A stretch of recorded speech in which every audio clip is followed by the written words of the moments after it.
আজকে একটা chicken fry recipe আপনাদের সাথে শেয়ার করব। এটা হচ্ছে ঈদ স্পেশাল চিকেন ফ্রাই।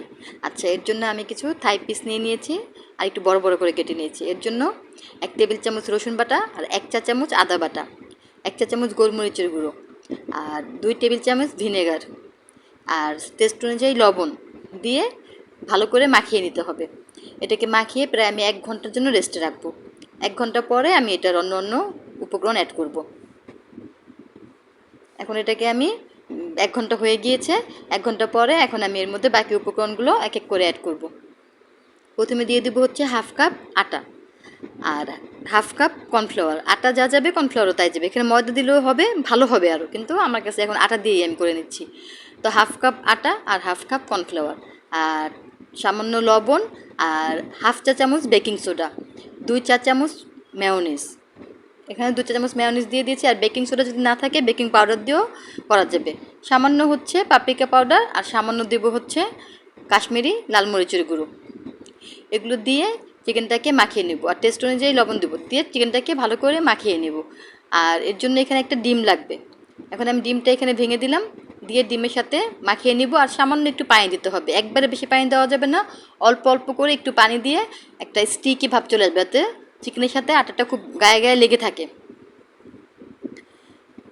তার ভালো করে এখানে একটু সয়া সস দিতে হবে, 1 চা চামচ সয়া সস দিয়ে এখন আমি এটাকে আবার খুব ভালো করে মাখিয়ে তেলে ভাজতে চলে যাব। এখন আর আমি এটাকে মেরিনেশনের জন্য রাখবো না, সঙ্গে সঙ্গে এটা ভাজা হয়ে যাবে। ঠিক এরকম হবে, চিকেনের গায়ে আটা ময়দা যেটার কোটটা সেটা লেগে থাকবে।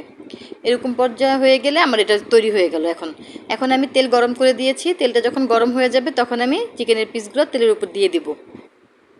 আর একসাথে বেশি দেওয়া যাবে না, 3টা বা 4টা করে দিয়ে দিলেই হবে, যাতে নাড়াচাড়া করতে সুবিধা হয়। বেশি দিলে তখন ভেঙে যাবে। আর দেওয়ার সাথে সাথে নাড়া যাবে না, 1 মিনিট ওয়েট করতে হবে। 1 মিনিট হয়ে যাওয়ার পরে ওই পাশটা লাল হবে, তখন উঠিয়ে নিতে হবে। এভাবে করে দুই পাশই আমি 1 মিনিট করে দুই পাশ করে ভাজবো। তারপরে চুলার জালটা কমিয়ে দেবো, কমিয়ে দিয়ে প্রায় 5 মিনিট করে এই পাশ ও পাশ ভেজে নেব। ভেজে নেওয়ার পরে চিকেনগুলোকে উঠিয়ে নেব।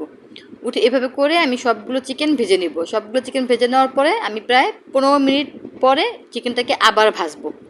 এর মধ্যে চিকেনটা আমার ঠান্ডা হয়ে যাবে। আর সেই সুযোগে আমি একটা সস তৈরি করে নেব। এখানে 6 টেবিল চামচ হচ্ছে টমেটো সস। টমেটো সসটা এখানে একটু বেশি লাগবে। 6 টেবিল চামচ টমেটো সস দিয়ে দিলাম। আর 1 টেবিল চামচ দিব হচ্ছে soya sauce. Tomato sauce, soya sauce আর হচ্ছে 1 চা চামচ হচ্ছে হট চিলি সস। আর যদি শুধু চিলি সস হয় তখন আপনারা দেবেন 2 চা চামচ। আমি যেহেতু হট চিলি সস এখানে 1 চা চামচ দিয়ে দিয়েছি। 1/2 চা চামচ পাপরিকা পাউডার, 1/2 চা চামচ কাশ্মীরি লাল মরিচের গুঁড়ো দিয়ে এটাকে ভালোভাবে মাখিয়ে নিতে হবে।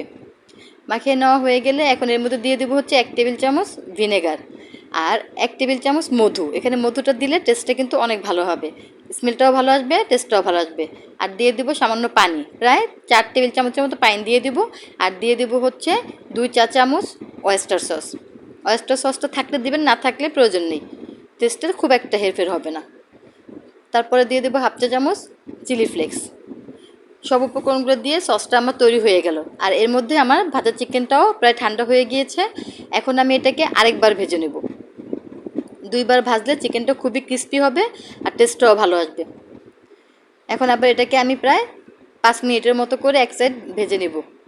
যখন উপরটা খুব ক্রিস্পি হয়ে যাবে, আপনারা নাড়লেই বুঝবেন যে উপরটা কেমনটা মানে একটু সুন্দর ক্রিস্পি হবে।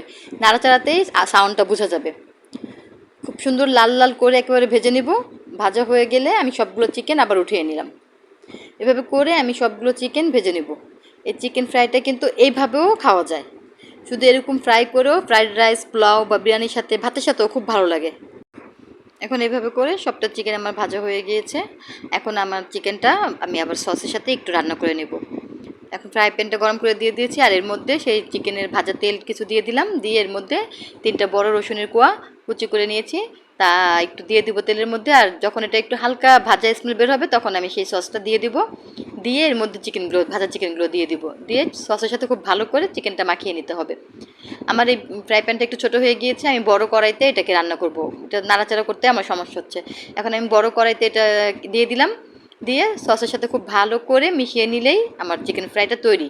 আর নামানোর আগ দিয়ে এটার মধ্যে একটু সাদা তিল ছড়িয়ে দিলে আর একটু চিলি ফ্লেক্স দিয়ে দিলে স্মেলটাও ভালো আসবে, খেতেও ভালো লাগবে।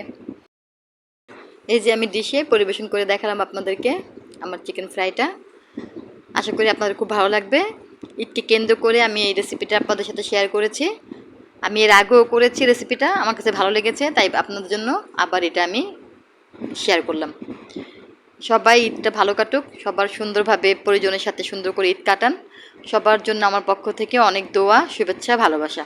সবাইকে ঈদের শুভেচ্ছা, ঈদ মোবারক।